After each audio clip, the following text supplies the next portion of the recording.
This is my second take of this video, and the difference between the first take and the second take is that I've got a Zin in, I've got some caffeine in me, so the energy is much higher. The purpose of this video is quite simple. I'm going to show you a comment that someone left on Twitter about Replo, and I want to address it directly and give people, not just the original poster, but also everyone watching this video, some hard tactics, some like legit stuff that you can do that will make the process of using our tool so much better. So the original question was trying out Replo. The learning is not as fast as I expected. I suppose it will come over time. Tom asked, where are you getting stuck? And the response was, everywhere. I'm slowly figuring it out. I'm trying to decide if I should be building whole pages or just reusable sections. I've opted for a mixture of both. And then he asked, do you generally build sections or pages? And my question back was, are you building for any particular objective? And then the other thing that I wrote here was the honest truth, which is, this is the number one issue with visual page builders, including ours, including Replo. We are doing a lot of work on the engineering side, on the product side, to make this easier and pretty much make this a thing of the past. Our goal by the end of the year is to have a tool where you install it and it's very simple and incredibly fast for you to derive value from it the very first time you use it. And more often than not, it takes people a few sittings, a couple hours before they actually get the right first thing. One of the things I also highlighted was hiring a Replo expert to build out a full page, because they can go do a lot of the heavy lifting, the legwork in terms of setting up components and styling them to your brand without you having to do anything. And then for you, it's more often than not just better use of your time to just complete the objectives that you have versus going and doing everything by hand. But the point of our tool is to give people the ability to do that. The hardest part about having all of the customization in the world is that you live within the paradox of choice 24/7. You have to know what your objectives are going into a build if you want to use your time right and if you don't want to get stuck. And this is something that we've seen time and again. I've been working on Replo since January 2023. I've taken, at peak, I was doing probably like 10 to 16 sales calls a day, where I was answering this same set of questions. What do I do? What do I build? And I booted up this little document here. Here's like some things I want to test. And these are just general ideas. And what I recommend you do when you first get started is open up a doc, just do the classic doc.new, open up a blank doc, open up an Apple Note, whatever it is. Maybe you're just riffing, a voice note, whatever works for you. And either list out the things that you want to test if you have an idea of what you want to test, or just general questions you have about your business and things that you can do. What can I do to make my conversion rate better? What can I do to make a more engaging homepage? What can I do to improve revenue per session?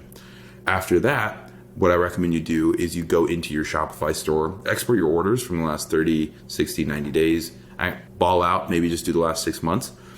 Throw that into ChatGPT, really, like upload that customer file and have it generate some insights from it. Once it tells you like, hey, most of the sales are attributed to these SKUs, the time between purchases is this on average. You can see some of this data within the Shopify backend as well.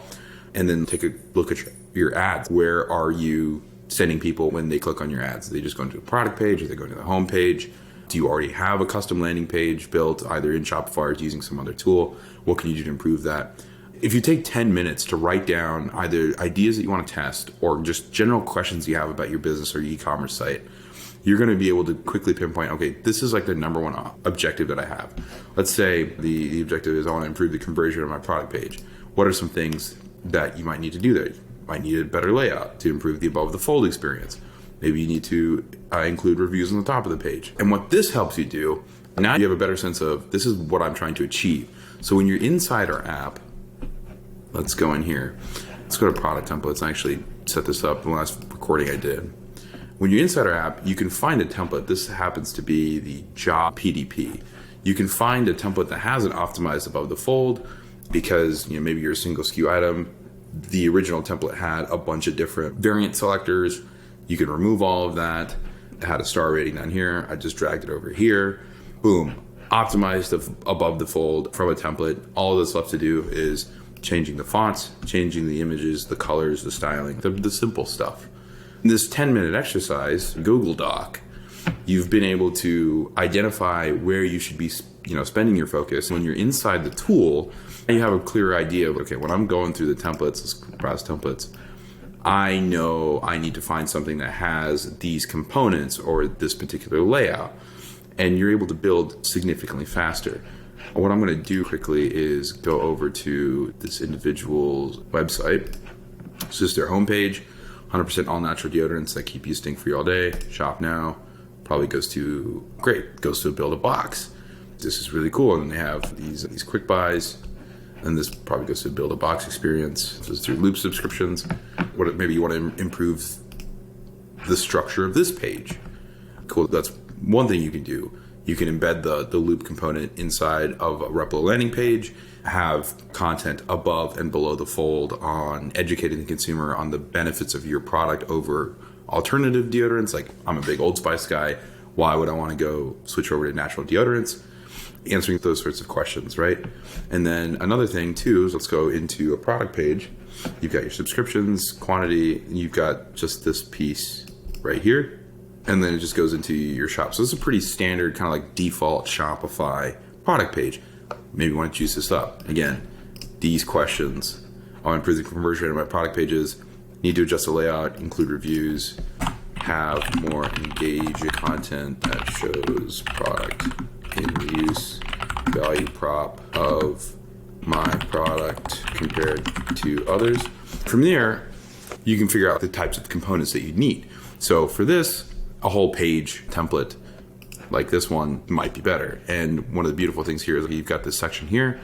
This actually does both the engaging content and gives you an opportunity to show your value prop compared to others. You can also go into components, browse, click on section. Let's do comparison. And a lot of comparison charts. We see this particular comparison chart gets used a lot. Here's another one. Let's add this in here. Add the product template. And it's gonna get added to the bottom. I move myself over here. I'm just gonna collapse this. I'm gonna bring this right there. All right.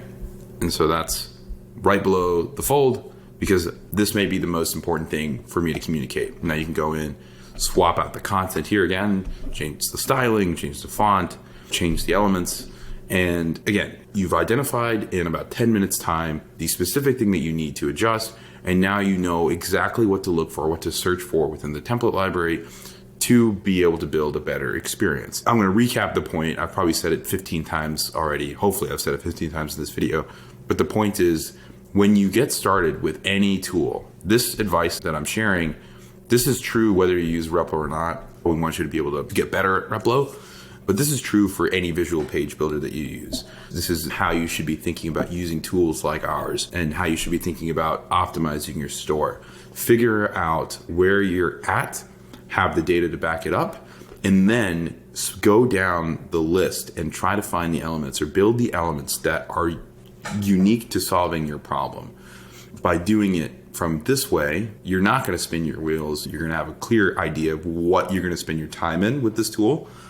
And whether you use a Replo expert to build stuff out for you or you just do it yourself, you're going to have a very clear idea of what the outcome needs. And it's just going to help you derive value from this tool and ultimately allow you to make money from this tool significantly faster than if you're just trying to click through and see all the different things that it can do. The beautiful part about having a tool that's as customizable and as choose your own adventure as Replo is that you can achieve just about anything that you want to achieve. The hard part is it's the paradox of choice. So you need to get clear on what your primary goal is, build to that, test it rigorously, have it making money, and then go to the next thing on your list. So let's say the first thing was improving your product pages, and then you want to increase revenue per session on average. Segment that out. Like, where do you want to increase revenue per session? Are your ads predominantly driving to PDPs? Great, improve your revenue per session there. And think about, what elements do I need? What content do I need? What do I need to move around to be able to do this? You want to have a completely new lander. If we go back to this, go back to the homepage, click on Shop Now. This build your box. Maybe your ad talks about this bundle, right? Being able to come in and put this together, it's nice, But what if you're able to have a lot of the value props that you showcase in this box on the landing page, which is the ideal scenario, right? You want to showcase the ingredients. You want to show a comparison of why your product is better than traditional commercially available deodorants. You want to talk about price as a comparison. You want to talk about effects on your body as a comparison, so on and so forth. So this is my recommended process for thinking about what to build and then how you actually go and build it inside of Replo, like finding the right templates, finding the right sections, rearranging content. I hope this helps. And if this does not help, or if this does not help enough, let us know so we can continue to improve the content that we put out. We can improve the education that we share on our product, and we can improve the product in a way that makes all of this either intuitive, done for you already when you first install it, or some combination of those things. So thank you so much for watching. I know this is a longer video. I very much appreciate everyone that takes their time to build on Replo. And again, whether you use Replo or not, the number one thing that you should be thinking about whenever you first use a visual page builder is, what am I actually trying to do with this tool? How am I actually going to use this to make money? And then from there, get detailed, then start building. Take care. I'll see you in the next one.